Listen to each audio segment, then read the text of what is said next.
محمد وآله محمد وعجل.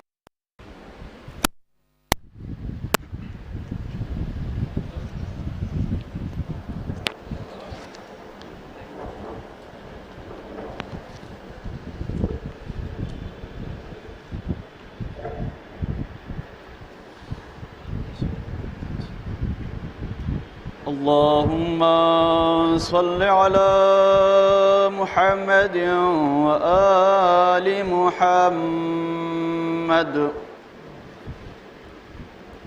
أعوذ بالله من الشيطان اللعين الرجيم. بسم الله الرحمن الرحيم.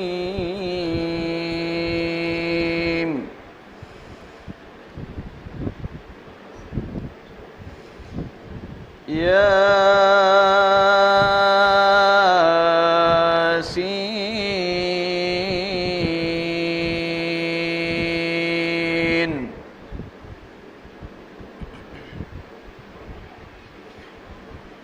والقرآن الحكيم.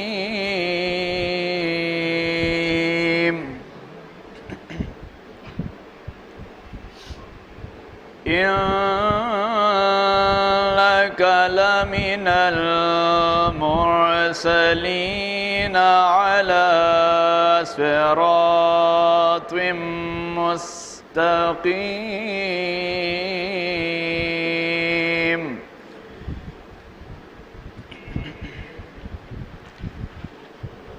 تنزيل العزيز الرحيم.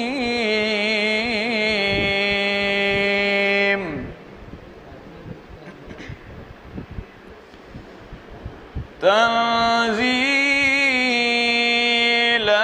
العزيز الرحيم لتنذر قوما ما أنذر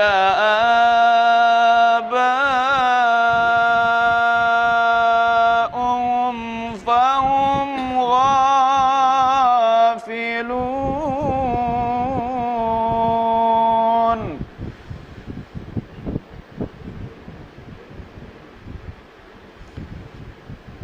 لقد حق القول على أكثرهم فهم لا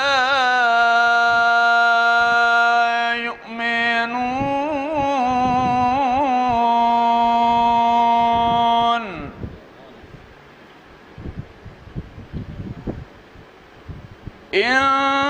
إنا جعلنا في أعناقهم أغلالا فهي إلى الأذقان فهم مقمحون.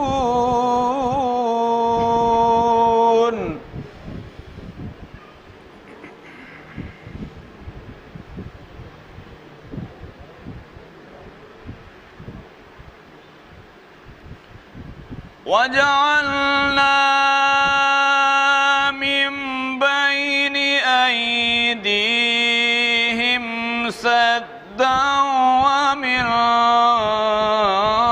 خلفهم سدا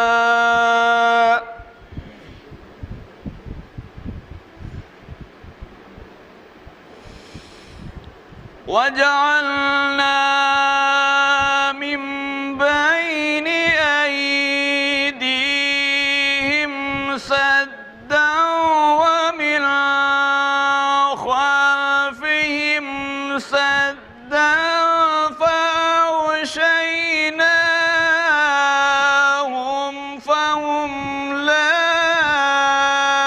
يبصرون.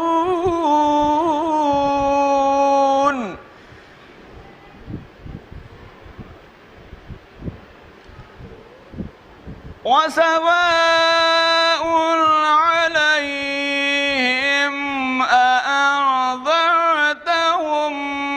أم لم تنذرهم لا يؤمنون.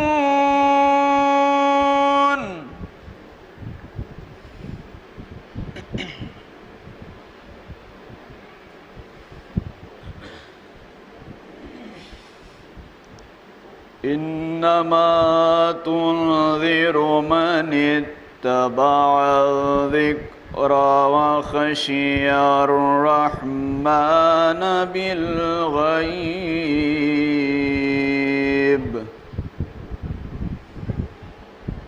فبشره بمغفرة وأجر كريم.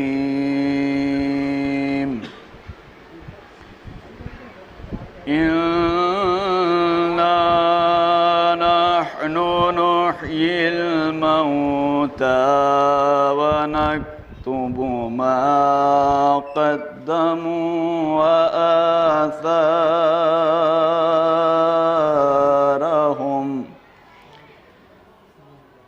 وكل شيء أحصيناه في إمام مبين.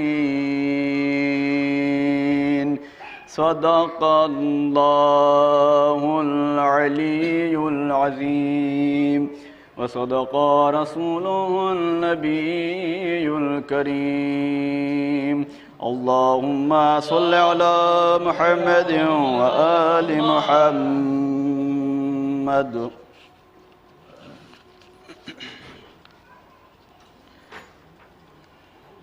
أعوذ بالله من الشيطان اللعين الرجيم. بسم الله الرحمن الرحيم. اللهم صل على محمد وآل محمد.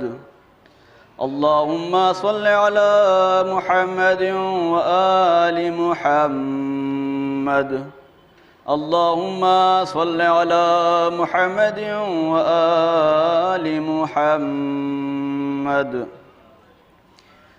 روي عن فاطمة الزهراء سلام الله عليها أنها قالت دخل علي أبي رسول الله صلى الله عليه وآله وسلم في بعض الأيام وقال لي يا فاطمة إني لا أجد في بدني زوفا فقلت له أعوذك بالله يا أبت من الضعف فقال يا فاطمة ائتيني بالكساء اليماني وغطين به. قالت فاطمة سلام الله عليها فأتيته بالكساء وغطيته به وصرت أنظر إليه وإذا وجهه يتلألأ نورا كأنه البدر في ليلة تمامه وكماله.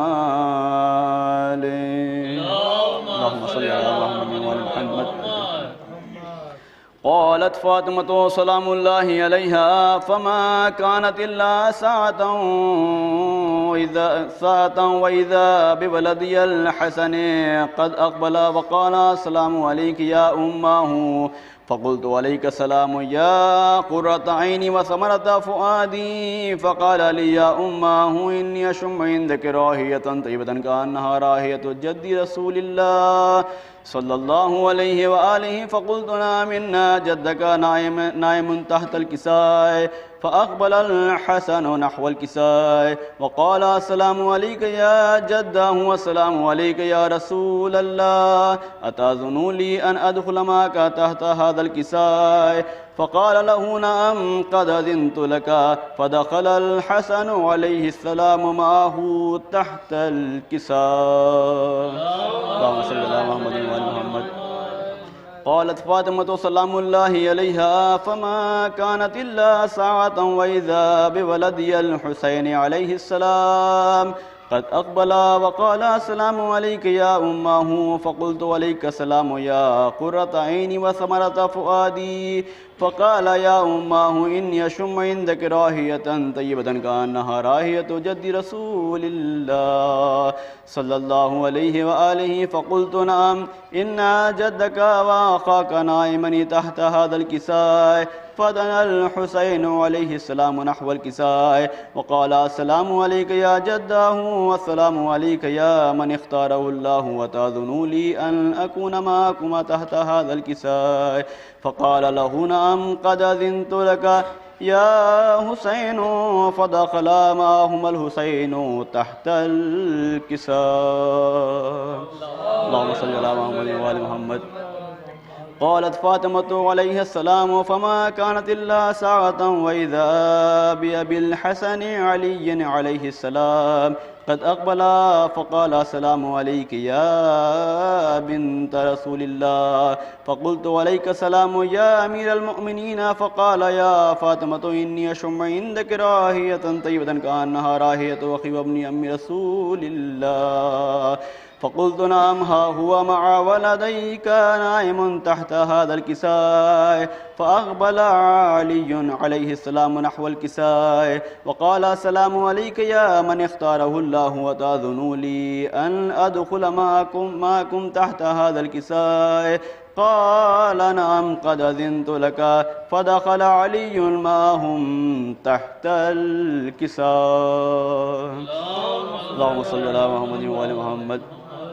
قالت فاطمة سلام الله عليها ثم أقبلت نحو الكساء وقلت السلام عليك يا أبته والسلام عليك يا رسول الله أتأذن لي أن أدخل معكم تحت هذا الكساء. قال نعم قد أذنت لك. فدخلت معهم تحت الكساء. اللهم صل على محمد وآل محمد. قالت فاطمة فلما اقتحملنا جميعا تحت الكساء قال الله اعلموا يا ملائكتي وسكان سماواتي وعزتي وجلالي إني ما خلقت سماء مبنية ولا أرضا مدية ولا قمرا منيرا ولا شمسا مزية ولا فلكا يدور ولا بحرا يجري ولا فلكا يسري إلا في محبة هؤلاء الخمسة الذين هم تحت الكساء. اللهم صل على محمد وآل محمد. فقال جبرائيل عليه السلام يا ربي ومن تحت الكساء؟ قال الله تعالى هم أهل بيت النبوة ومعادن رسالته وهم فاطمة وأبوها وبعلها وبنوها. اللهم صل على محمد وآل محمد. فقال جبرائيل يا ربي أتأذن لي أهبط إلى الأرض ليكون معهم سادسا؟ فقال الله تعالى نعم قد أذنت لك. فهبط الأمين جبرائيل وأقبل نحو الكساء وقال السلام عليك يا رسول الله السلام عليك يا من اختاره الله إن الله عز وجل يقرئك السلام ويخصك بالتقية والإكرام ويقول لك وعزتي وجلالي إني ما خلقت سماء مبنية ولا أرضا مدية ولا قمرا منيرا ولا شمسا مزية ولا فلكا يدور ولا بحرا يجري ولا فلكا يسري إلا لأجلكم ومحبتكم وقد أذن لي أن أدخل معكم تحت هذا الكساء. فهل تأذن لي أنت يا رسول الله أن أدخل معكم؟ فقال قد أذنت لك. فدخل جبرائيل معهم تحت الكساء. اللهم صل على محمد وآل محمد. وقال لهم إن الله عز وجل قد أوحى إليكم يقول إنما يريد الله ليذهب عنكم الرجس أهل البيت ويطهركم تطهيرا. اللهم صل على محمد وآل محمد.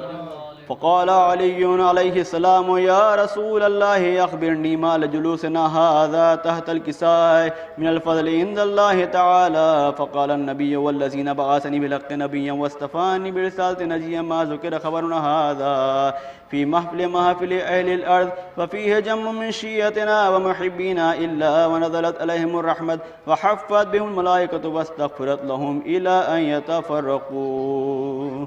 اللهم صل على محمد وآل محمد. فقال علي عليه السلام إذا والله فضنا وسعدنا وكذلك شيتنا فازوا وسعدوا ورب الكعبة. فقال رسول الله والذي بعثني بالحق نبيا واصطفاني برسالة نجيا ما ذكر خبرنا هذا في محفل أهل الأرض وفيه جم من شيتنا وفيهم مهموم إلا وفرج الله همه ولا مغموم إلا وكشف الله غمه ولا طالب حاجة إلا وقضى الله حاجته. فقال علي إذا والله فضنا وسعدنا وكذلك شيتنا فاضوا وسعدوا في الدنيا والآخرة. اللهم صل على محمد وآل محمد. اللهم صل على محمد وآل محمد.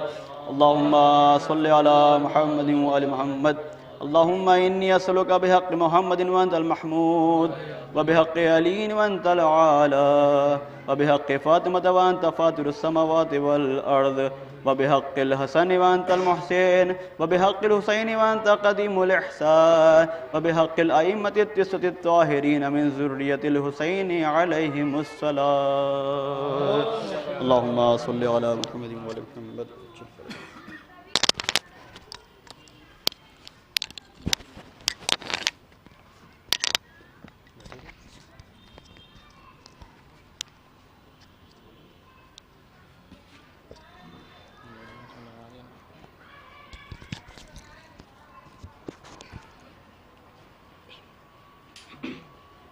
شلوات بھیجو محمد والا.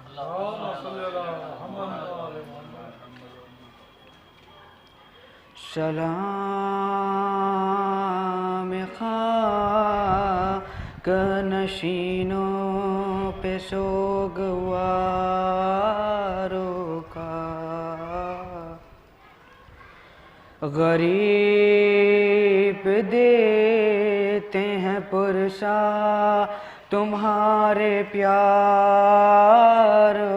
کا.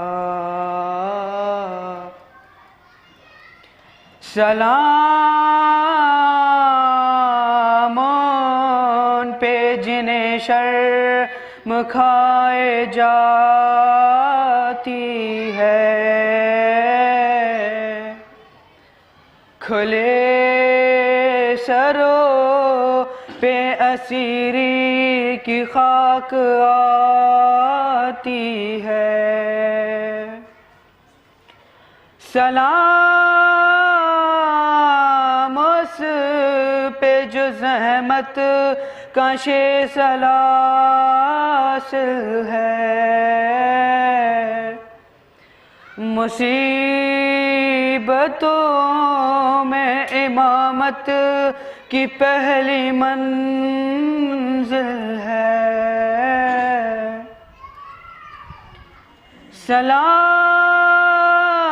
سلام بھیجتے ہیں اپنی شہزادی پر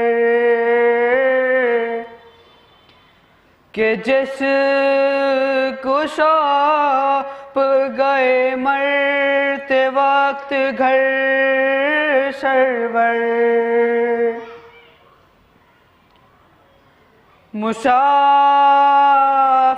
مسافرات نے جسے بے بسی یہ دکھلائی،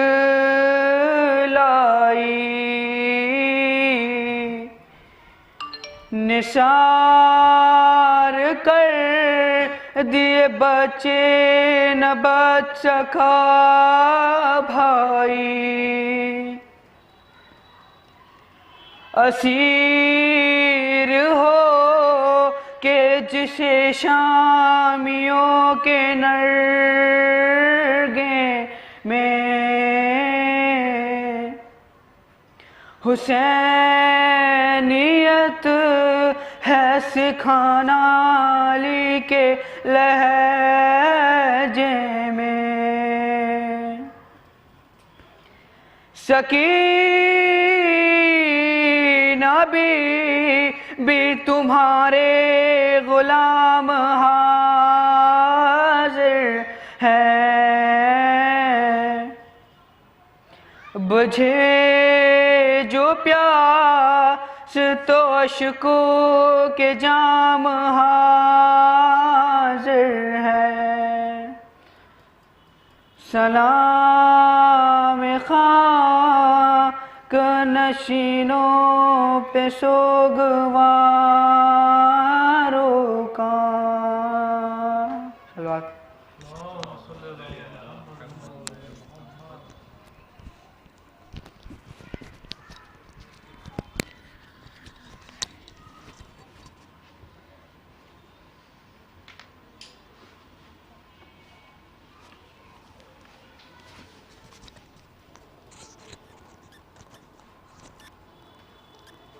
نعرہ صلوات۔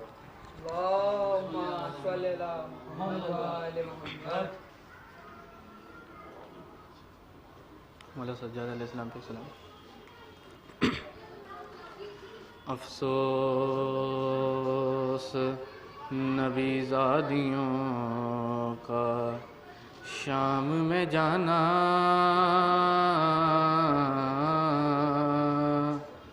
سجاد سے پوچھو،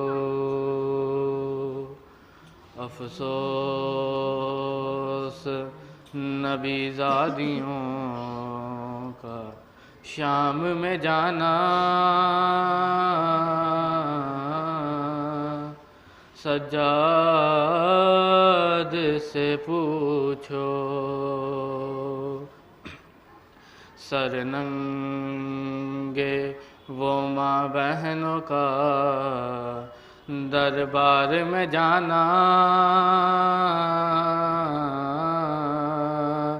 سجاد سے پوچھو، چھپتی تھی نبی زادی، نبی زادی کے پیچھے ہے کس شرم و حیا سے، اور شمر کا ان بیویوں کے نام بتانا، سجاد سے پوچھو، بیٹھے ہوئے دربار میں سب چھوٹے بڑے تھے، سادات کھڑے تھے، سر تشت میں رکھا ہوا زینب کو دکھانا،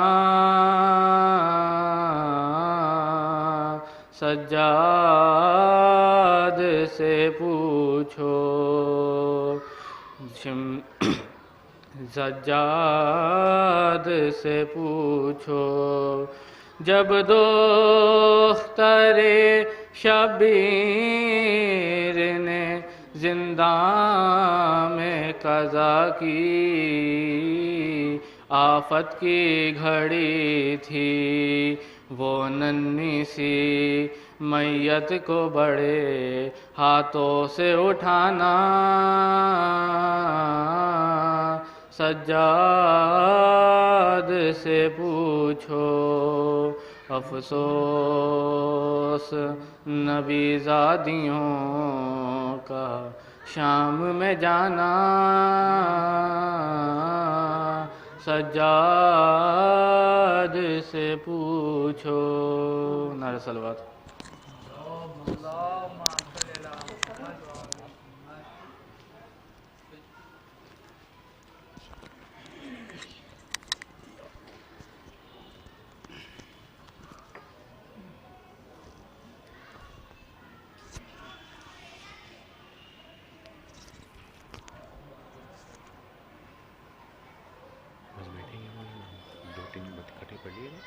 زیادہ نہیں پڑھی، ہاں ایک نعرہ صلوات۔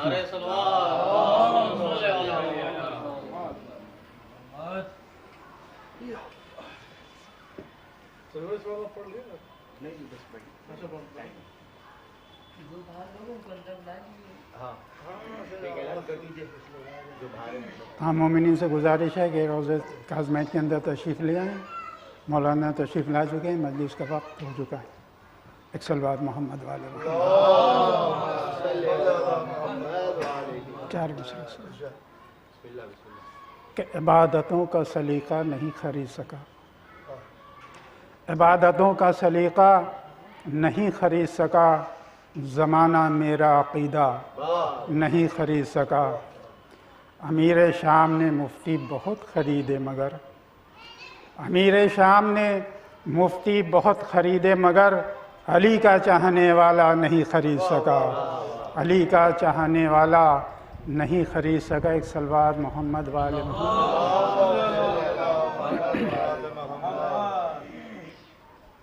یا علی مظہر الآیات تجھے جان گئے، یا علی مظہر الآیات تجھے جان گئے، اور حد سے گزرے جو نصیری بھی خدا مان گئے، حد سے گزرے جو نصیری بھی خدا مان گئے. اور لاکھ ڈالے تیری تصویر پر تہرے پردے، لاکھ ڈالے تیری تصویر پر تہرے پردے، پھر بھی پہچاننے والے تجھے پہچان گئے.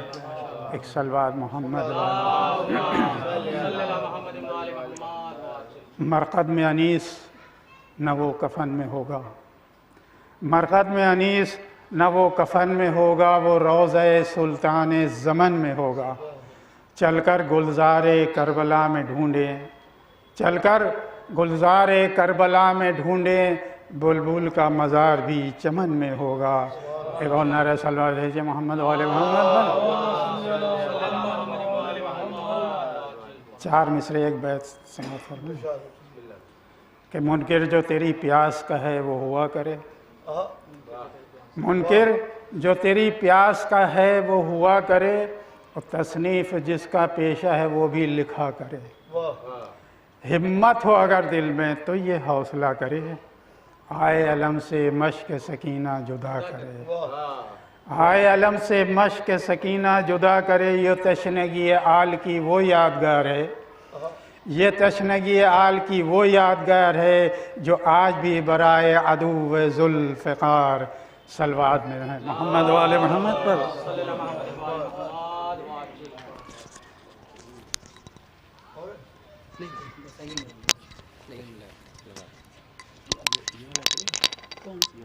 یہ دونوں ساتھ ایک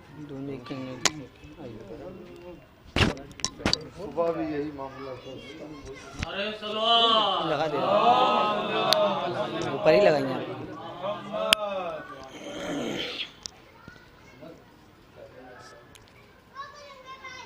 چادر ہٹا نکلنا خوشی بے موقع پہ آتا صحیح.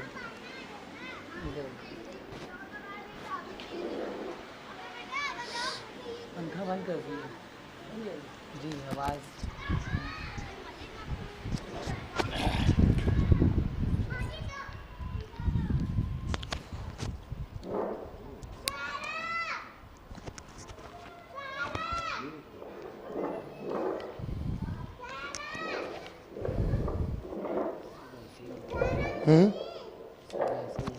ہاں ایک صلوات اور بھیج دے محمد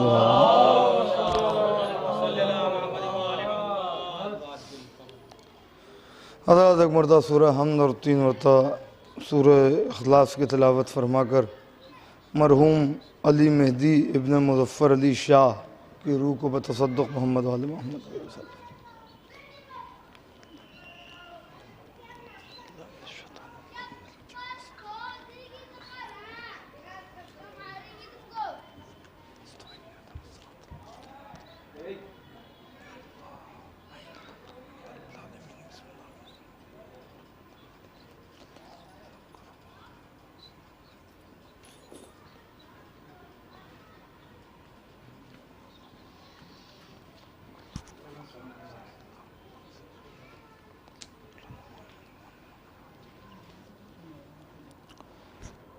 رحم اللہ من قرأ الفاتحہ.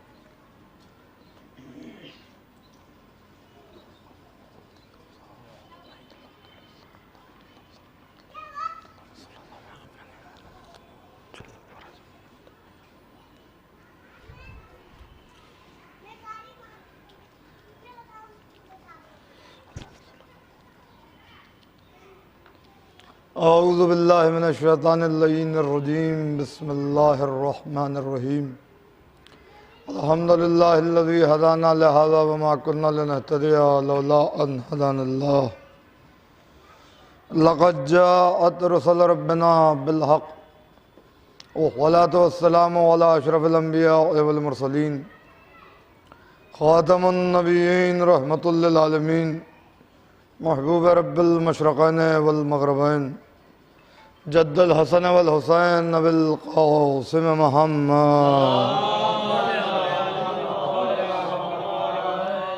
وعلى آل بیتہ الطیبین الطاہرین المعصومین المظلومین المنتخبین المنتجبین ولعنۃ اللہ علی اعدائہم اجمعین من الآن الى قیام یوم الدین اما بعد فقط قال اللہ تبارک و تعالی فی محکم کتابہ المجید وفرقانہ الحمید وخطابہ الرشید وقولہ الحق بسم اللہ الرحمن الرحیم والذین آووا ونصروا اولئک مؤمنون حقا. ایک صلوات بھیجے محمد وآلہ. عزیزان کرام قدر، برادران ملت، اس سے پہلے کہ میں قرآن مجید کی اس آیت کی شرح یہ ترجمہ کروں کہ جسے میں نے سرنامہ بیان قرار دیا ہے، گفتگو کو ذرا یہاں سے شروع کرنا مقصود ہے کہ کیا ہوئی ایک صلوات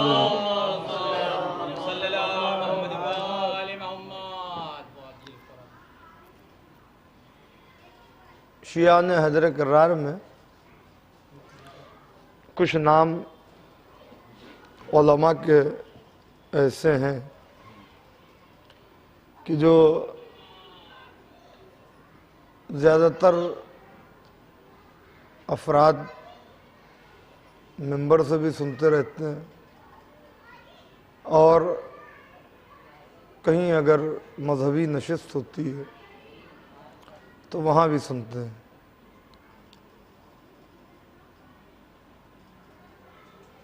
اور ان علماء سے ایک اچھی خاصی تعداد جو شیعوں کی ہے وہ عقیدت رکھتی ہے. انہی علماء ربانیین میں سے ایک جلیل القدر عالم ہیں علامہ امینی علیہ الرحمہ. علامہ امینی کی بہت سی کتابیں ہیں، بہت سی تالیفیں ہیں، بہت سی انہوں نے کتابیں لکھی ہیں، مگر جس کتاب نے انہیں دنیا میں مشہور کیا، خاص طور سے دنیای شیعت میں، وہ کتاب الغدیر ہے، مولا کائنات کے ولایت کے سلسلے.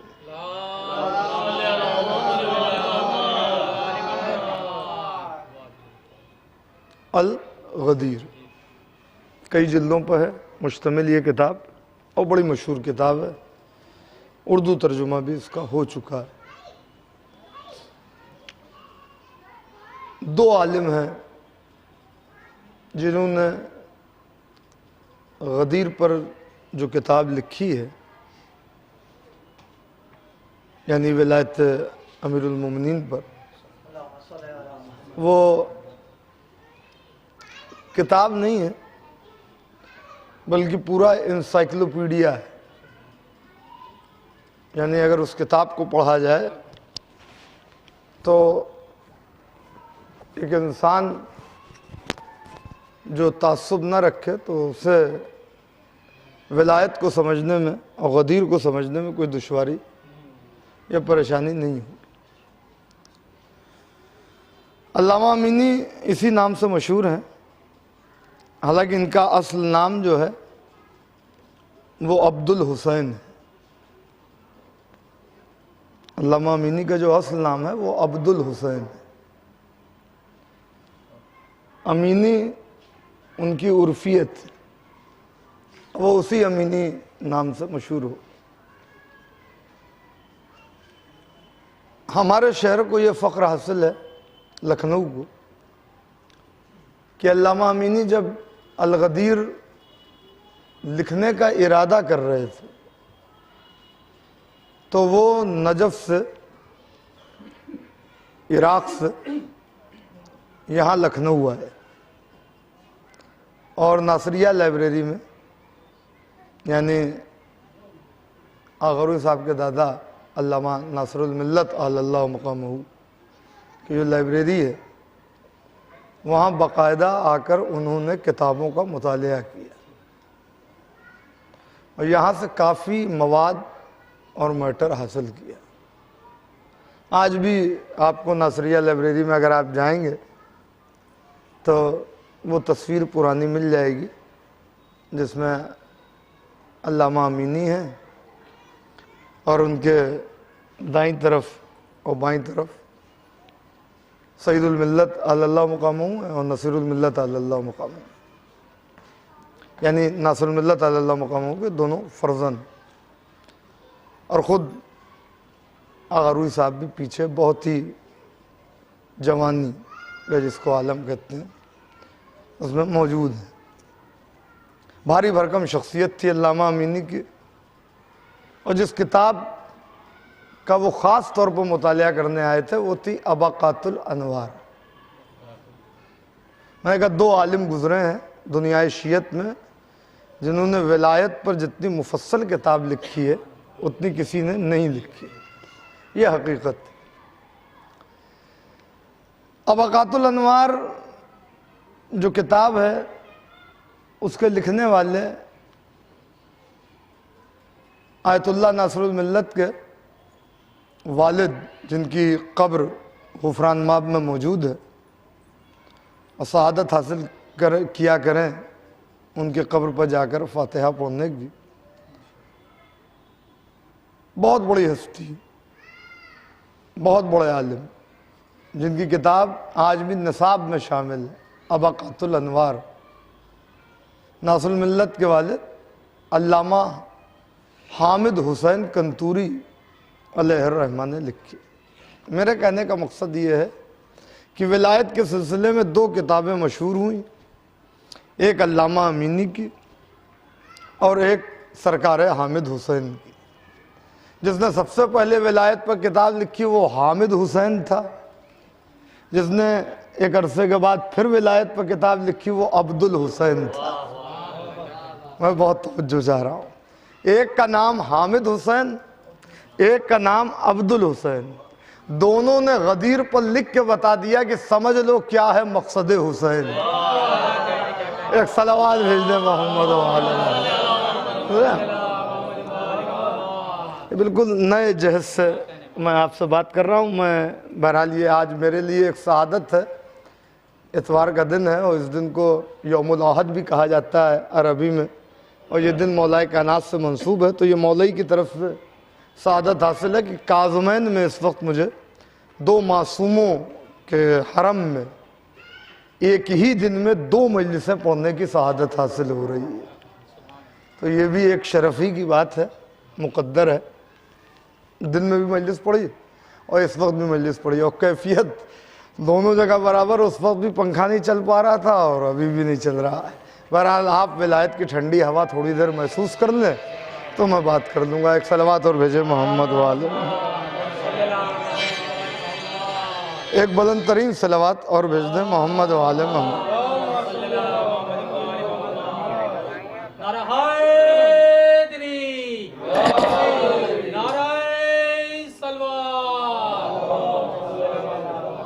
تو معاملہ ہے وہ یہ کہ حامد حسین اور عبد الحسین۔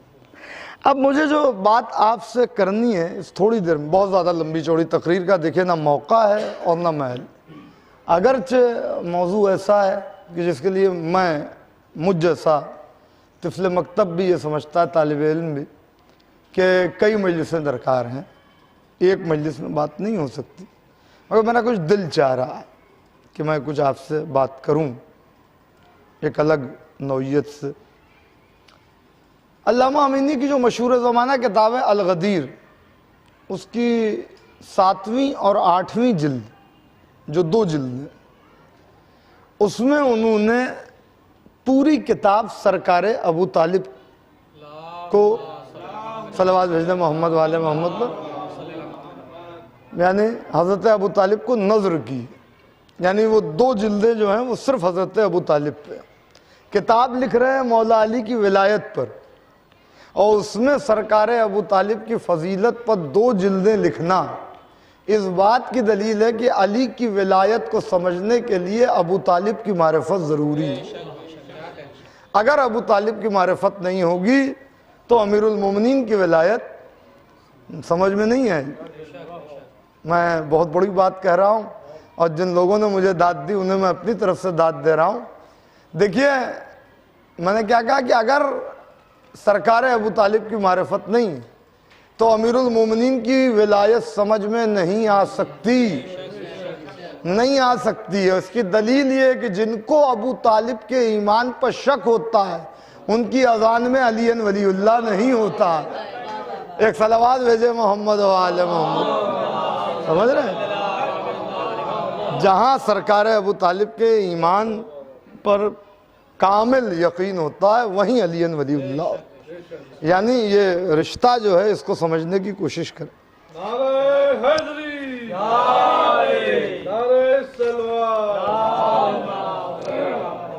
اب وہ جو 2 جلدیں لکھی ہیں سرکار ابو طالب پر، اس میں بہت سی باتیں انہوں نے لکھی ہیں، اور اپنی خطابت کے آغاز میں کبھی میں نے وہ حصہ خریدا تھا، مگر اس کو آپ کہہ لیں کہ وہ بچپنا تھا ایک، تو کتاب کو بھی سمجھنے کی ایک عمر ہوتی ہے، تو ایک عرصے کے بعد جب اس کتاب کو بنگاہ غائر مطالعہ کیا تو سمجھ میں آیا کہ اس میں بات کیا لکھی ہوئی ہے۔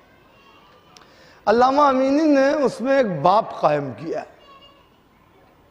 اچھا، علامہ امینی یہ وہ عالم ہے کہ جن کی عظمت سے کسی کو کوئی انکار نہیں ہے، تو انہوں نے ایک باب قائم کیا ہے کہ ہمارے علماء نے سرکار ابو طالب کو اپنے اشعار میں یا اپنی کتابوں میں کیسا خراج عقیدت پیش کیا ہے۔ یہ کوئی خطیبانہ منہ شگافی نہیں ہے، یہ مت سمجھیے گا کہ کوئی خطابت ہو رہی ہے۔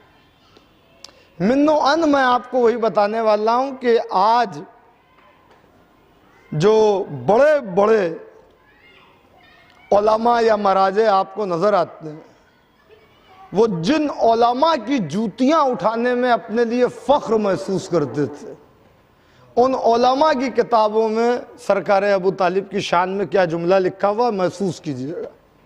بہت بڑا نام آیت اللہ العظمہ علامہ شیخ عبدالہادی شیرازی کا، ابھی علامہ امینی لکھ رہے ہیں، وہ کہتے ہیں عبدالہادی شیرازی علی اللہ مقامہ نے سرکار ابو طالب کی شان میں جب قصیدہ لکھا تو اس کا آغاز یہاں سے کیا کہ جب بزرگی اور بلندی حد کمال پر پہنچتی ہے تو ابو طالب جیسی شخصیت نظر آتی ہے۔ دیکھیں اب یہاں سے بات شروع ہو رہی، جب بزرگی اور بلندی حد کمال پر پہنچتی ہے تو ابو طالب جیسی شخصیت نظر آتی ہے۔ میں ابو طالب کی شان میں قصیدہ کہنے لگا ہوں، اور اس کو میں تنگ میدان نہیں سمجھتا بلکہ بہت وسیع میدان سمجھتا ہوں، کیونکہ میرا لاکھوں درود و سلام ہو اس ابو طالب پر جو قرآن کے ہم پلہ ہے۔ دیکھیں میں نے حوالہ دیا، ہو سکتا ہے کہ اگر میں خطیبانہ بات کرتا تو کوئی اعتراض کر دیتا کہ مولانا یہ آپ نے کیا پڑھ دیا، مگر شیخ عبدالہادی شیرازی علی اللہ مقامہ، اور حوالہ ہے علامہ امینی کا، سمجھ رہے ہیں؟ اب اس سے مضبوط دلیل تو نہیں ہو سکتی۔ وہ کہہ رہے ہیں کہ اس ابو طالب کی عظمت کو کوئی کیا سمجھے، میرا سلام ہو اس پر جو قرآن کے برابر ہے، قرآن کے ہم پلہ ہے، اور وہ ہستیاں جن کو قرآن میں اللہ نے اولی الامر کہا ہے اور ان کی اطاعت کو ہر مومن پر واجب قرار دیا ہے، وہ سارے کے سارے ابو طالب کے بیٹے ہیں، وہ سارے کے سارے ابو طالب کے بیٹے ہیں۔ ابو طالب ان میں سے پہلے کے باپ ہیں اور باقی ہستیوں کے دادا ہیں اور جد ہیں اور جد امجد۔ آپ نے دیکھا؟ پھر یہاں تک بات کرنے کے بعد دیکھیں ولایت کی 7 قسمیں ہوتی ہیں، ولایت فطری، ولایت ذلی، ولایت معنوی، ولایت شرعی، ولایت تکوینی، ولایت مطلقہ، ولایت علویہ، اور سب سے آخر میں جو ولایت آتی ہے وہ ولایت اللہ ہے۔ یہ ولایت کی 7 قسمیں، اور وہ کہہ رہے ہیں ابو طالب خدا کا شکر ہے کہ اس نے تمہارے دروازے سے وہ فیض کا چشمہ جاری کیا جس نے 7 ولایتوں کو سیراب کر دیا۔ اللہ اکبر۔ جو دنیا کو سیراب کریں وہ معصومین ہیں، اور جو معصومین کو سیراب کرے وہ ابو طالب ہے، وہ ابو طالب ہے۔ آگے کہتے تمہاری ہیبت کے بارے میں کیا بات کروں، تیری ہیبت کے لیے تو اتنا ہی کہہ دینا کافی ہے کہ تو تلوار نکالتا نہیں تھا، صرف نکالنے کا ارادہ کرتا تھا، اور اس بات کو سن کر کافر تھر تھر کانپنے لگتے تھے، تھر تھر کانپنے لگتے تھے۔ ایک یہ معاملہ ہو گیا عبدالہادی شیرازی کا۔ اب سنیے، ایک عالم دین اور ہیں اور ان کا بھی انہوں نے ذکر کیا، جو بہت سے علماء ہیں، میں اگر سب کا ذکر کروں گا تو بہت وقت لگ جائے گا۔ ایک عالم کا اور انہوں نے حوالہ دیا، دیکھیے یہ بھی ایک بات ہے جو میں آپ کی خدمت میں عرض کروں کہ جب ہم سرکار ابو طالب کے فضائل پڑھتے ہیں تو ہم یہ سمجھتے ہیں کہ سرکار ابو طالب کے فضائل اب بیان ہو رہے ہیں، یا یہ اس دور کی جدت ہے۔ اس سے پہلے جب بھی مجلسیں ہوتی تھی تو ایمان ابو طالب پر گفتگو ہوتی تھی، فضائل ابو طالب بیان نہیں ہوتے تھے۔ یہ سوچنا غلط ہے، جہاں خطیب کی عقل کو پہنچنے میں سالوں لگتے ہیں وہاں عالم ربانی بہت پہلے پہنچ جاتا ہے۔ بہت بڑے عالم دین جن کی کتاب نجف میں چھپی، اور اس کتاب کا نام ہی سن لیجئے تو میں سمجھتا ہوں کہ کتنے پہلے انہوں نے اس کا انکشاف کر دیا، اس عنوان کا، اس موضوع کا انکشاف کیا، اسے کھول دیا۔ بہت توجہ۔ وہ کہتے ہیں علامہ امینی کی یہ عالم کون ہے؟ علم فقہ اور علم کلام کے استاد آیت اللہ شیخ جعفر ابن حاج نجدی عراقی، یہ اپنی کتاب میں لکھتے ہیں، کتاب کا نام ہے المواہب الواہب فی فضائل ابو طالب۔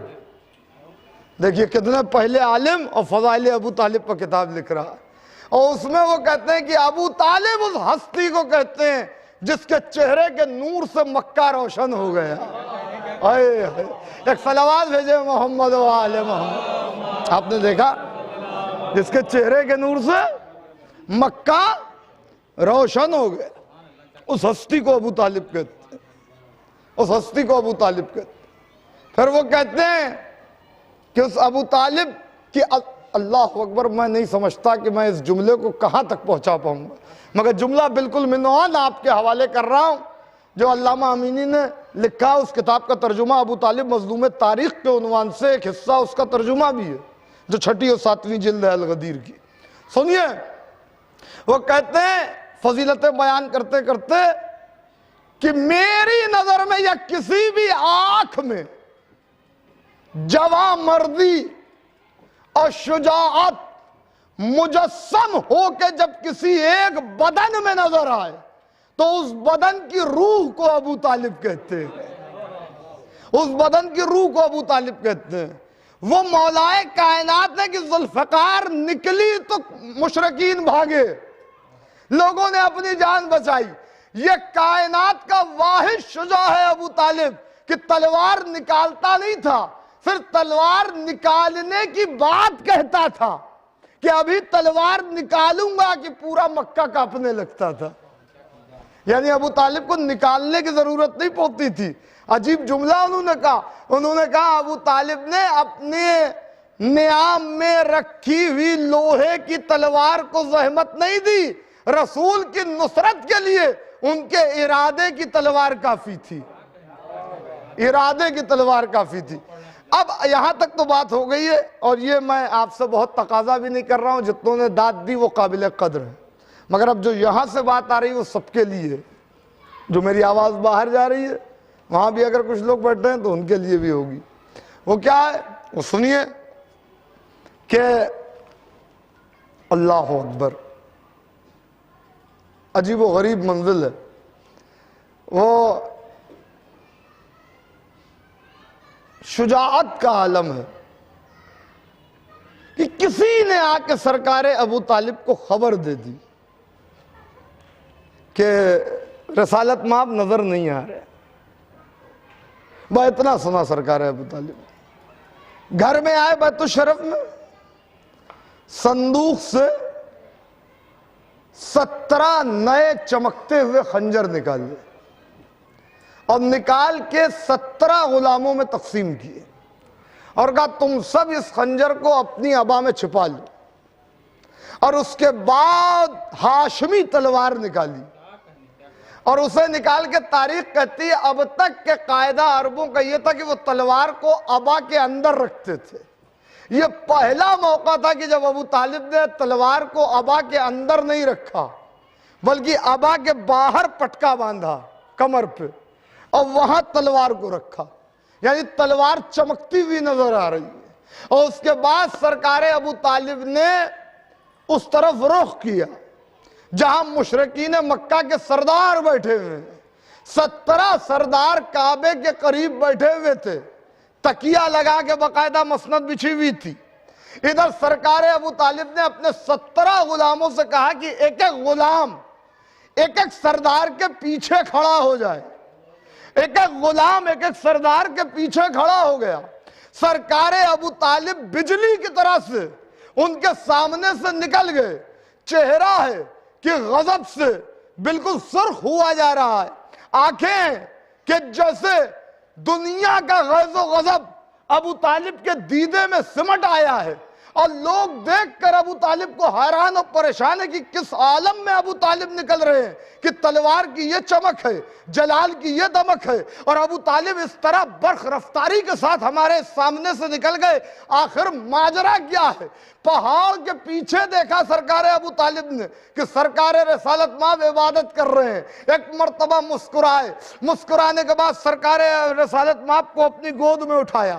اٹھانے کے بعد مکے والوں کے بیچ میں آئے تو اب اطمینان ہے. ابھی تک کسی میں ہمت نہیں ہو رہی تھی، یعنی جاتے ہوئے ابو طالب سے پوچھنے کی کسی کی ہمت نہیں تھی، مگر آتے ہوئے ابو طالب سے پوچھنے کی ہمت تو نہیں ہے.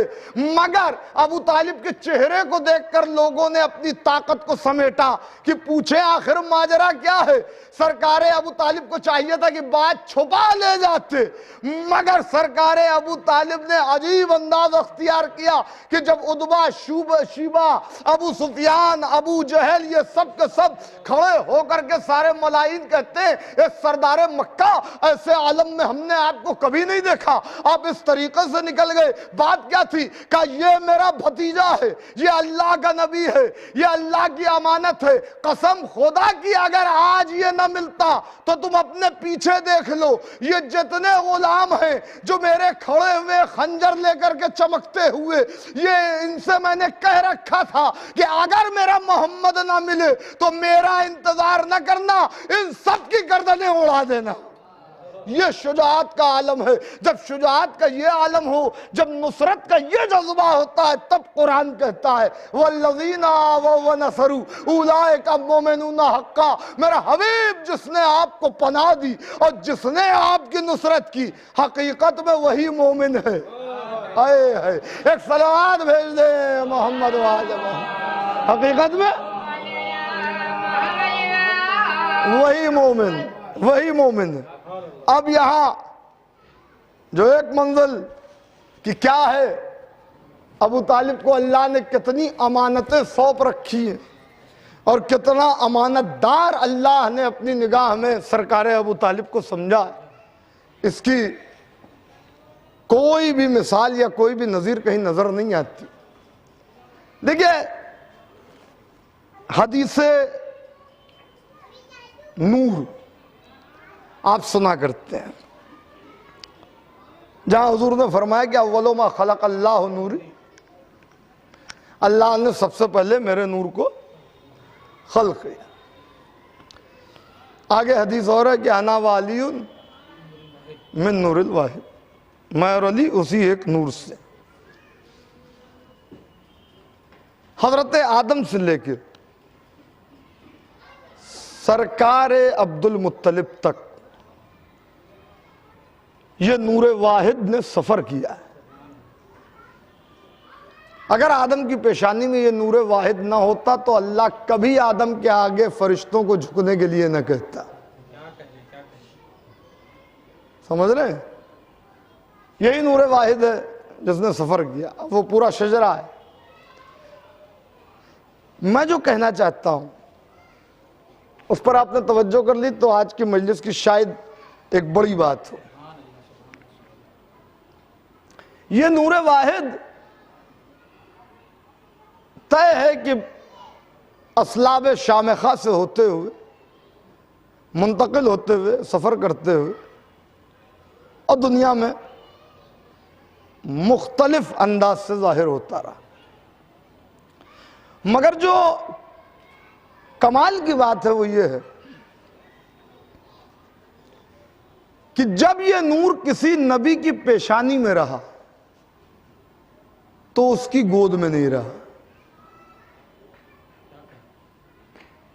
جب یہ نور کسی نبی کی پیشانی میں رہا تو اسی وقت اس کی گود میں نہیں رہا، اور جب نور پیشانی سے نکل کے گود میں آ گیا تو پھر پیشانی میں نہیں رہا۔ یعنی یہ نور واحد ہر معصوم کے پاس رہا، نسلاً بعد نسل منتقل ہوتا رہا، مگر پیشانی میں رہا تو گود میں نہیں، گود میں رہا تو پیشانی میں نہیں۔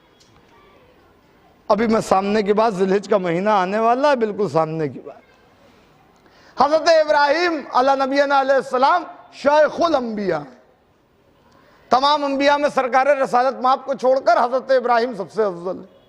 خلیل خدا بھی ہیں، معمار کعبہ بھی ہیں، نبی بھی ہیں، رسول بھی ہیں، صاحب صحیفہ بھی ہیں، صاحب شریعت بھی ہیں، اور یہاں تک حضرت ابراہیم کو اللہ نے ایک صنف کا امام بھی بنا رکھا ہے۔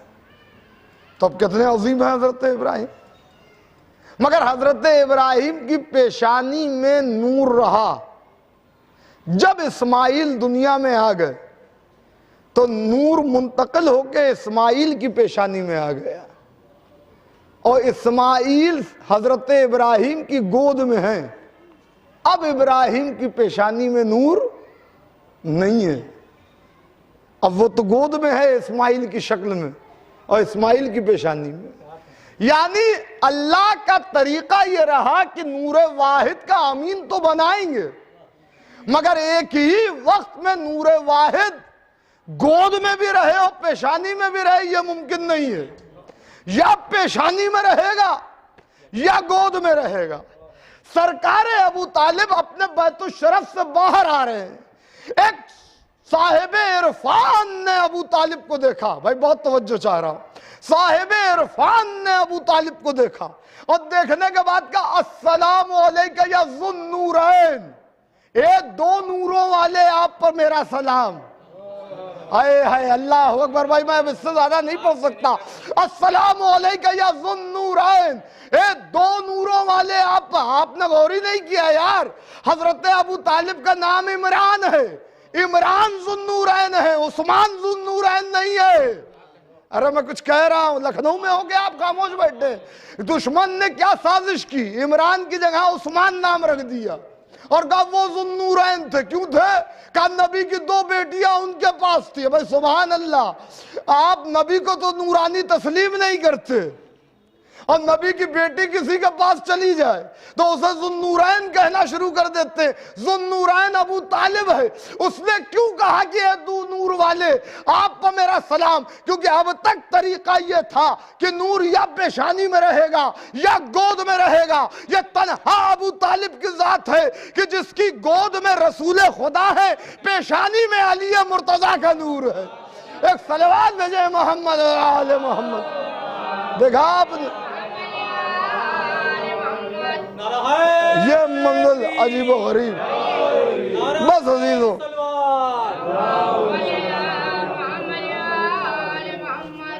تو یہ ہے نورانیت سرکار ابو طالب کی کہ ایک ہی وقت میں اگر مولا کائنات کا نور پیشانی میں جلوہ نما ہے تو سرکار رسالت مآب گود میں، یعنی ابو طالب فضیلت کے اس آسمان کا نام ہے۔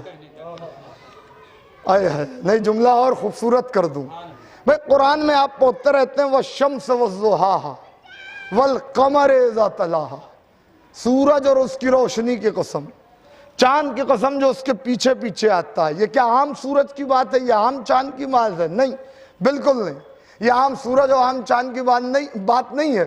علماء اہل سنت نے بھی اپنے تفاسیر میں لکھا کہ یہاں شمس سے مراد شمس رسالت رسول خدا ہے، اور قمر سے مراد قمر امامت علی مرتضیٰ ہے۔ ایک صلوات بھیجے محمد و آل محمد۔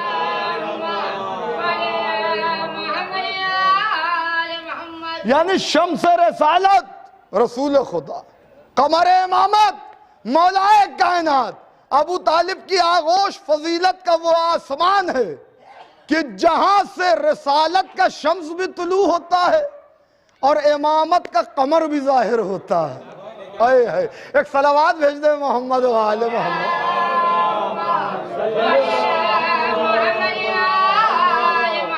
یہاں تو آغوش سمجھ میں نہیں آ سکتی، کوئی مرتبے کو کیا سمجھے گا؟ کائنات میں کوئی بھی ابو طالب سے بڑا سید نہیں ہو سکتا، کوئی بھی ابو طالب سے بڑا سید ہوگا؟ سب سے بڑے سید کا نام ابو طالب ہے، اس لیے کہ ابو طالب جسے پال لے وہ یا تو سید الانبیاء ہوتا ہے یا سید الاولیاء ہوتا ہے۔ اللہ، یعنی سیادت ابو طالب کا ورثہ ہے، سیادت ابو طالب کی شناخت ہے، سیادت ابو طالب کا طرہ امتیاز ہے، سیادت ابو طالب کا آئیڈینٹیفیکیشن۔ عزیزوں، ایک دو باتیں اور سنیں اور اب مصائب مجلس کو تمام کر دوں گا۔ میں جانتا ہوں گرمی بہت ہے، مگر یہ ذکر ابو طالب کا کرشمہ ہے کہ اس گرمی میں بھی آپ اس طرح سے مجلس سن رہے ہیں۔ ایک صلوات بھیج دیں محمد و آل محمد۔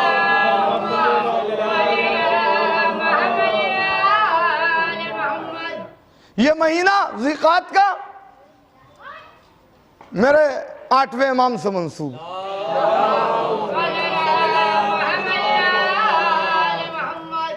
سرکار کی آمد بھی ہے اور شہادت بھی۔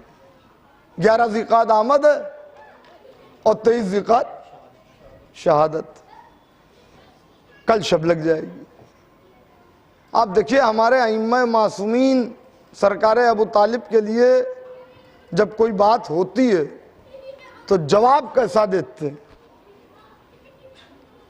ایک مولا کا چاہنے والا ہے، مگر ایک زمانے تک سرکار ابو طالب کی شان میں کچھ لوگ گستاخی کرتے ہیں، کیونکہ وہ ایک معاملہ تھا کہ صاحب ٹھیک ہے مولا علی صاحب کمال تھے، مگر ان کے والد استغفر اللہ انہوں نے کلمہ تو پڑھا نہیں تھا، نعرہ تبرہ، نعرہ اللہ نے بے شمار، تو انہوں نے تو کلمہ استغفر اللہ نعوذ باللہ پڑھا نہیں تھا۔ تو اس طریقے کی باتیں ہونے لگیں اور لوگ دلائل دینے لگے، تو مولا کے ایک صحابی 8ویں امام کے، وہ معتمد صحابی تھے، وہ ذرا سا شک میں مبتلا ہو گئے۔ تو ظاہر ہے کہ امام اس وقت پردہ غیب میں تو ہے نہیں، موجود ہے، لہذا انہوں نے خط 8ویں امام کو لکھا، اور اس خط میں یہ لکھا کہ سرکار میرے ماں باپ آپ پر فدا ہو جائیں، آپ کی محبت میری زندگی کی اساس ہے اور یہی سب سے بڑی دولت ہے۔ سرکار بہت پریشان ہوں ایک بات سے، ادھر کچھ دنوں سے آپ کے جد امجد کے لیے لوگ ایسا ایسا کہہ رہے ہیں جس سے میں بھی تھوڑے سے شک میں مبتلا ہو گیا ہوں. بھائی انسانیت ہے, شک میں مبتلا ہو گیا. سرکار بتائیے میرے لیے کیا حکم ہے؟ اب سنیے 8ویں امام کا فرمان کیا ہے. فوراً 8ویں امام نے خط کا جواب دیا, اور اس خط کے جواب میں 8ویں امام نے کوئی دلیل نہیں دی اپنے جد امجد کے ایمان کی یا ان کے کلمہ پڑھنے کی. کہا میرے جد امجد سابقین میں تھے اور وہ اللہ کی طرف سے امانت دار معین کیے گئے تھے جنہوں نے رسالت کو پالا, وہ کفیل رسالت تھے. اور یاد رکھ کہ اگر تیرے ذہن میں ذرہ برابر بھی شک میرے جد امجد ابو طالب کے متعلق آیا تو اتنی نیکیاں کرنے کے باوجود بھی تو کافر ہو جائے گا. آپ نے دیکھ لیا کہ سب کچھ ہونے کے بعد بھی اگر شک یہ گزر جائے کہ کلمہ پڑھا تھا کہ نہیں پڑھا تھا, استغفر اللہ و نعوذ باللہ, تو امامت کی نظر میں وہ کافر مرے گا. جبکہ اتنا شرف ہے کہ امام کی زندگی میں موجود ہیں, امام کے معتمد صحابیوں میں سے ہیں, اس کے باوجود اگر سرکار ابو طالب کی عظمت کا ادراک نہیں ہے تو پھر کافر. اسی طریقے سے امالی شیخ طوسی علیہ الرحمہ, امالی اسے کہتے ہیں جسے املا کروایا جاتا ہے. یعنی شیخ طوسی نے اپنے شاگردوں کو جو چیز املا کروائی, اپنے سامنے لکھوائی, اسے امالی کہتے ہیں. امالی شیخ طوسی بھی ہے, امالی شیخ مفید بھی ہے, امالی شیخ صدوق بھی. معتبر ہے, بہت معتبر, یعنی مؤلف کے سامنے لکھی گئی تالیف کی.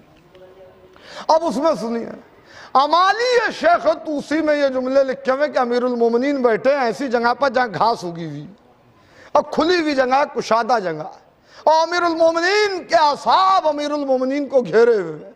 ایسے میں ایک شخص جس کے دل میں بغض امیر المومنین پہلے ہی سے تھا, وہ کھڑا ہوا اور کھڑا ہو کے کہتا, یا علی آپ کو تو اللہ نے بڑا مقام عطا کیا ہے, مگر آپ کے بابا کے لیے تو ایسا معاملہ ہے جیسے ہی اس نے, اب وہ الفاظ بھی میں زبان پر نہیں لا سکتا, جیسے ہی اس نے یہ کہا امیر المومنین کے چہرے پہ جلالت کی سرخی نمودار ہوئی.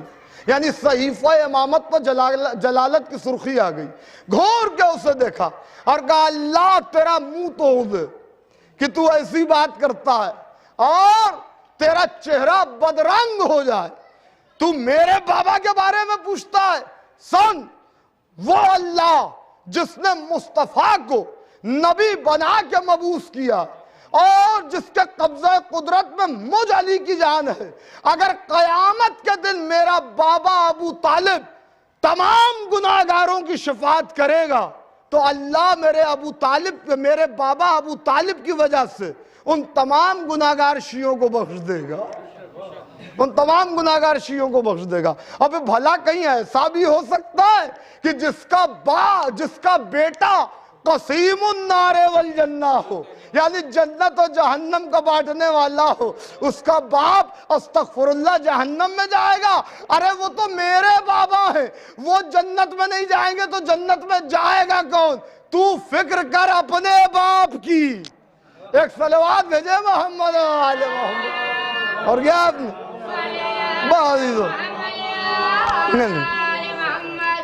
تو یہ وہ منزل ہے کہ یہاں پہ سرکار ابو طالب کے لیے بہت سے اسناد اور بہت سی باتیں. اب یہ کہ صاحب کلمہ نہیں پڑھا یا کلمہ کب پڑھا, ارے آپ کیا سمجھیں گے کلمہ؟ ابو طالب نے کلمہ پڑھا نہیں ہے, کلمہ پالا ہے, پالا ہے. اے ہے یار, جملہ بھی آپ نے کیا خوبصورتی سے سن لیا. بھیا کلمے کو پالنے والے کو ابو طالب کہتے, جو کلمہ پال دے وہ. ارے سراپا دیکھیے ابو طالب کا, ابو طالب کی پیشانی پر لکھا ہے لا الہ الا اللہ. ابو طالب کے اس گود میں دیکھیے محمد رسول اللہ, اس گود میں دیکھیے علی ولی اللہ.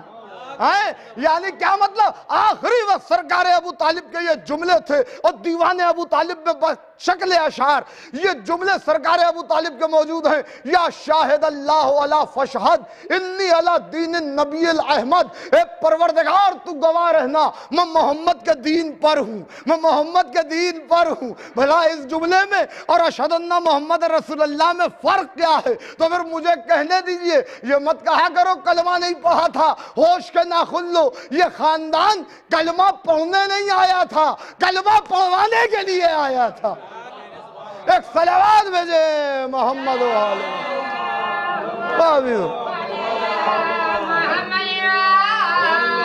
کلمہ پڑھنے نہیں آیا تھا، کلمہ پڑھوانے آیا تھا۔ تو ان کی عظمت کو، ان کے مرتبے کو، ان کے رتبے کو کون سمجھ سکتا؟ بس گفتگو ختم ہو گئی۔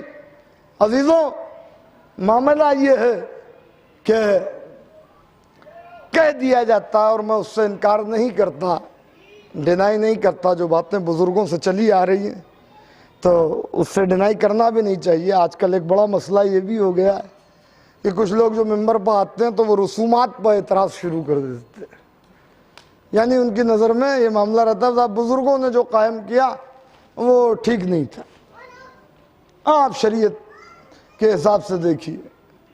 تو یہ اس طریقے کی باتیں نہیں ہونی چاہیے۔ جیسی بزرگ ہمارے عزاداری کر کے چلے گئے ویسی ہمیں نصیب نہیں ہے، یہ آپ سمجھ لیں۔ ایام عزا کو زیادہ دن نہیں رہ گئے، لوگ طرح طرح کی باتیں کرتے ہیں۔ آج بہت کچھ فیسلٹیز اویلیبل، بہت مجلسیں ہو رہی ہیں، شان و شوکت کے ساتھ ہو رہی ہیں، تبرک بھی اچھے سے اچھا تقسیم ہو رہا ہے اور اس میں اضافہ ہوتا ہی رہے گا۔ مگر وہ عزاداری جو قدیم زمانے میں بزرگ کر کے چلے گئے اس کا تو ہم عشر عشیر بھی نہیں ادا کر سکتے۔ آج محرم کے 10 دن ہوتے ہیں، ہم بستر پر سوتے ہیں۔ وہ بزرگ تھے جو محرم کا چاند نکلتے ہی بستر چھوڑ دیتے تھے۔ ہم دوسروں کی کیا بات کریں؟ محرم قریب آتا ہے، ہم کپڑے خریدنے کی سوچتے ہیں کہ بھائی محرم ہی کے لیے صحیح، کالے لباس ہوں، خرید لیں کچھ۔ وہ پرانے بزرگ تھے کہ جو پرانے کپڑوں کو رنگواتے تھے۔ ہم کیا کریں گے؟ کسی کو مسکراتا دیکھ لیتے تھے تو اگر اپنی اولاد ہوتی تھی تو منہ پہ تھپڑ مار دیتے تھے کہ آج 7 محرم ہے تو مسکرا رہے۔ آج کیا عالم ہے؟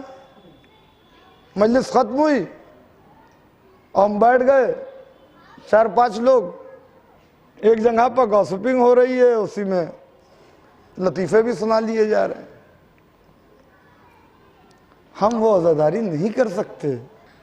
یہ ارباب ممبر کو اس بات کا خیال رکھنا چاہیے کہ ممبر پر آنے کے بعد بزرگوں کی عزاداری کو ٹارگٹ نہ بنائیں۔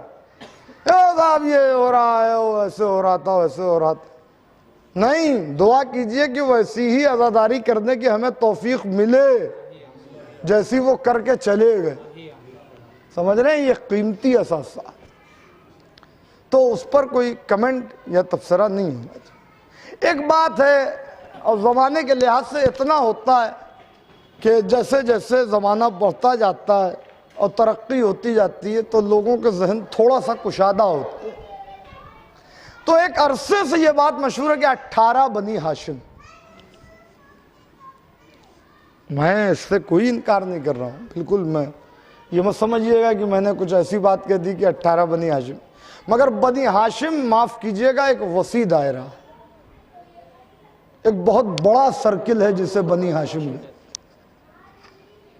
بھائی حضرت ہاشم کے بیٹے ہیں حضرت عبد المطلب، حضرت عبد المطلب کے 10 بیٹے، اور ہر بیٹے کی اولاد، اس میں ایک حضرت زبیر ہیں کہ جو لاولد تھے، باقی ہر بیٹے کی اولاد، وہ جتنی اولاد ہے ان کی اولاد کی اولاد، کیا وہ بنی ہاشم میں نہیں ہے؟ ابھی یہی ذیقات کا مہینہ ہے، حضرت عباس ابن عبد المطلب رسول خدا کے چچا تھے،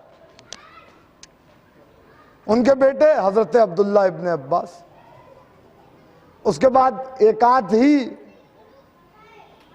نسل کے بعد معاملہ خراب ہو گیا۔ یہ جتنے آپ کو خلفائے بنی عباس نظر آ رہے ہیں، کیا حضرت ہاشم ان کے جد نہیں ہیں؟ یہ اور بات ہے کہ کردار خراب ہو جائے تو جیسے نوح نے کہا کہ مالک یہ میرا بیٹا ہے، اور اللہ کہہ دیتا لیسا من اہلک، یہ تیرے اہل سے نہیں۔ مگر بہرحال اگر کوئی یہ کہے کہ صاحب بنی ہاشم، تو وہ تو دائرہ وسیع ہے، دائرہ بڑا ہے۔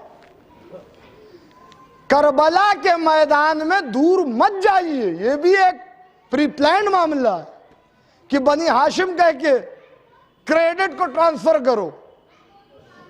میں بہت توجہ چاہ رہا ہوں، کربلا کے میدان میں دور جانے کی ضرورت نہیں ہے۔ جن کو 18 بنی ہاشم کہا جاتا ہے انہیں قریب سے دیکھیے، ان میں سے ہر ایک بنی ابو طالب نظر آئے گا، ابو طالب کی اولاد نظر آئے گا۔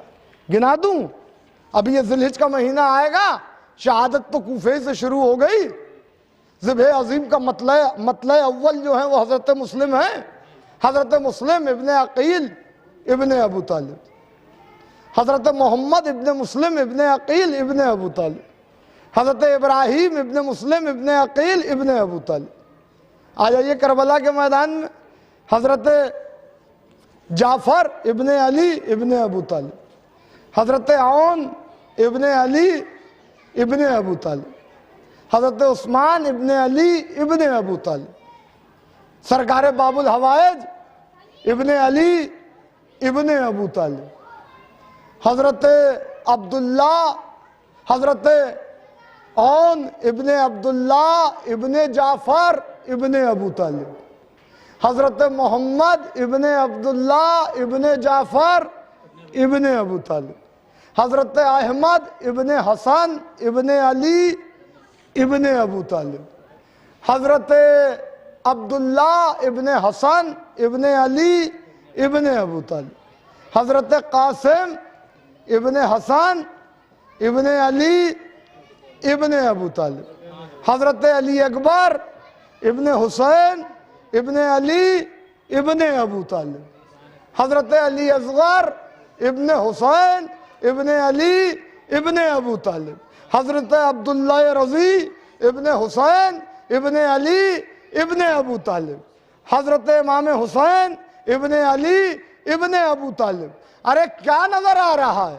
کوئی ابو طالب کا پوتا نظر آ رہا ہے، کوئی ابو طالب کا پر پوتا نظر آ رہا ہے۔ بھائی آج میڈیکل سائنس میں بہت ترقی کر لی، خون کی ضرورت ہوتی ہے لوگوں کو تو کہا جاتا ہے دیکھیں بلڈ گروپ الگ نہ ہونے پائے، اگر بلڈ گروپ الگ ہو گیا تو پھر موت واقع ہو جائے گی، جان بچنے کے بجائے جان چلی جائے گی۔ یعنی خون اس کا دیا جاتا ہے جس سے خون مل رہا ہوتا ہے۔ امام حسین کربلا کے میدان میں اپنے خاندان سے ان لوگوں کو لے کے آئے کہ جس کا خون اسلام کے خون سے مل رہا تھا، اور وہ خون ابو طالب تھا، وہ خون ابو طالب تھا۔ اسی لیے تو رسول خدا نے کہا تھا یا علی لحموں کا لحمی، اے علی تیرا گوشت میرا گوشت ہے، یا علی دموں کا دمی، تیرا خون میرا خون ہے۔ یہ نہیں کہا کہ میرا خون تیرا خون ہے، کہا نہیں تیرا خون میرا خون ہے۔ بیٹے کی رگوں میں خون تو باپ ہی کا دوڑتا ہے۔ یعنی رسالت اپنے آپ کو منسوب کر رہی ہے ابو طالب کے خون سے، جس کی رگوں میں خون ابو طالب روا دوا ہو۔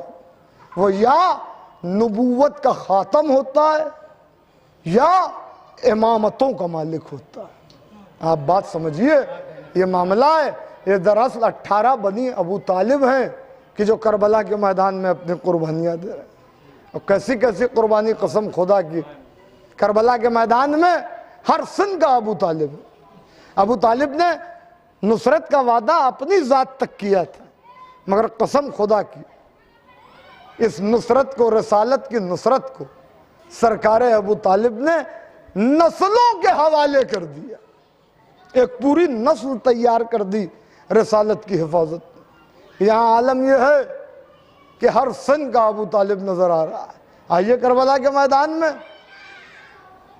7 سال کا بھی ابو طالب ہے، 8 سال کا بھی ابو طالب ہے، 13 سال کا بھی ابو طالب ہے۔ 18 سال کا بھی ابو طالب، 24 سال کا بھی ابو طالب، 32 سال کا بھی ابو طالب ہے، 57 برس کا بھی ابو طالب ہے، نہیں 6 مہینے کا بھی ابو طالب، اور ایک ابو طالب وہ ہے جس کی عمر 24 برس ہے۔ اس کا جہاد بالکل الگ ہے، ایسا جہاد ہے کہ جو بالکل مختلف ہے۔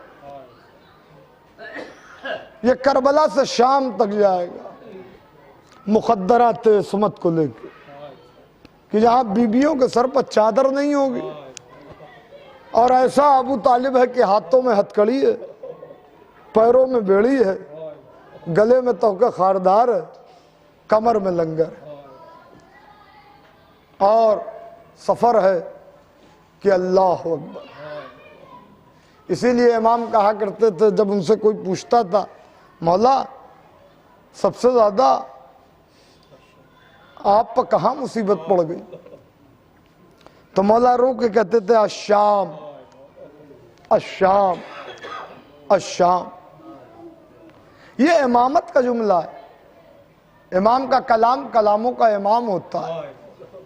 آپ ذرا سوچئے کہ 3 بار امام نے الشام کیوں کہا؟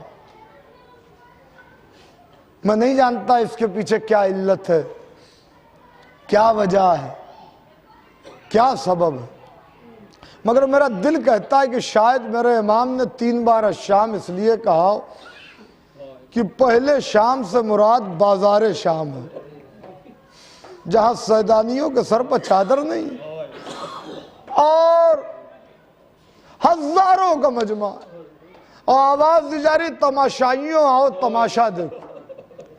یہ رسول کی نواسیاں ہیں، علی کی بیٹیاں۔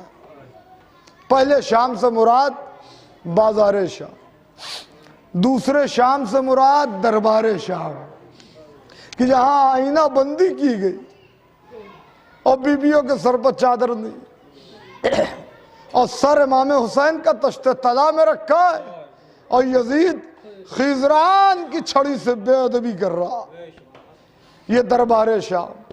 پہلے شام سے مراد بازار شام، دوسرے شام سے مراد دربار شام، اور تیسرے شام سے مراد زندان شام، جہاں دن کی دھوپ ہے، رات کی اوس ہے، آپ اتنی سی دھوپ برداشت نہیں کر پا رہے، جبکہ آپ کو یقین ہے کہ تھوڑی دیر کے بعد ہم سائے میں بھی چلے جائیں گے، ہمیں پانی بھی مل جائے گا۔ اللہ اللہ، وہ ایسی دھوپ، اور آل محمد اس خرابے میں بیٹھے ہوئے ہیں جہاں دھوپ پڑ رہی ہے چہروں پر۔ میرا زمانے کا امام زیارت ناہیہ میں کہتا ہے کہ میرا سلام ان چہروں پر کہ دھوپ کی تبازت سے جن کے چہرے کے رنگ بدلتا رہا، کبھی رخسار نیلے ہو گئے، کبھی رخسار سیاہ ہو گئے۔ اللہ اللہ، یہ قیامت کی منزل کہ دن کی دھوپ ہے اور رات کی اوس ہے، اور اس کے بعد قیامت یہ ہے کہ زندان شام، اور ایسے میں 4 سال کی بہن اپنے وطن کے جانے کے انتظار کرتے کرتے اس دنیا سے چلی گئی۔ ارے کس طرح اس ابو طالب نے وقت کی زہرا کو سپرد خاک کیا۔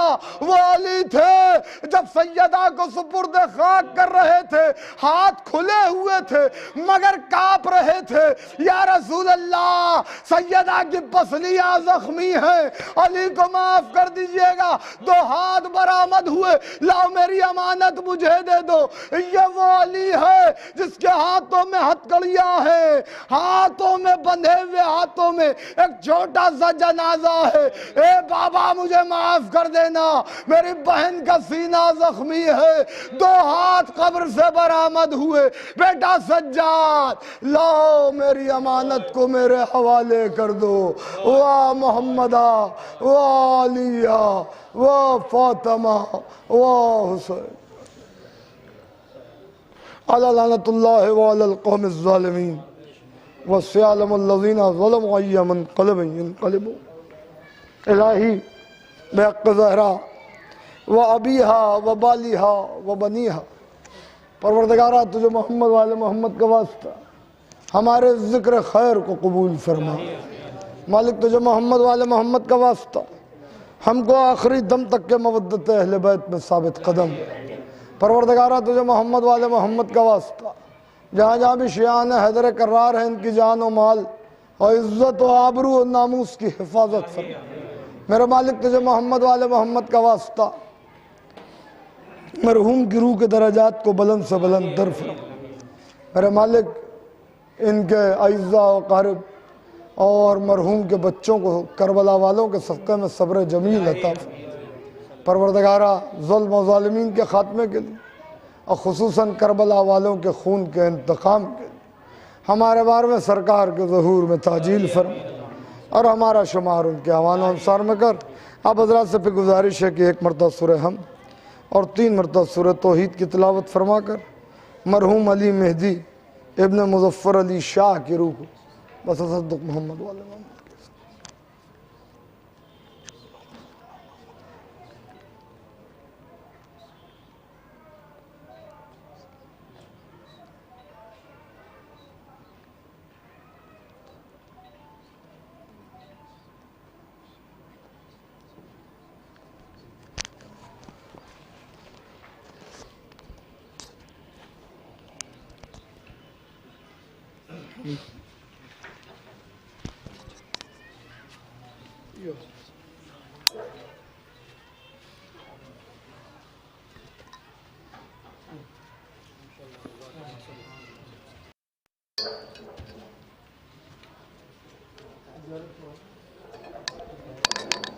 بسم الله الرحمن الرحيم اللهم صل على محمد وآل محمد السلام عليك يا عبد الله السلام عليك يا رسول الله السلام عليك وعلى جدك وابيك السلام عليك وعلى أمك وأخيك جمنا شهدان كربلاء حسين كربلاء السلام عليكم ورحمة الله وبركاته السلام عليك يا غريب الغرباء السلام عليك يا من الضعفاء والفقراء السلام عليك يا شمس الشموس السلام عليك انس النفوس يا ايها السنوب الفيتوس الراضي بالقدر والقضاء ورحمة الله وبركاته السلام عليك يا مولانا يا صاحب الزمان الامان الامان الامان من فتنة الزمان السلام عليك يا شريف القرآن السلام عليك يا مظهر الإيمان أجل الله تعالى فرجك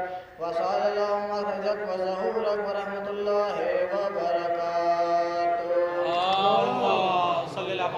حضرات ایک ضروری اعلان سماعت فرما لیں۔ کل شب میں ٹھیک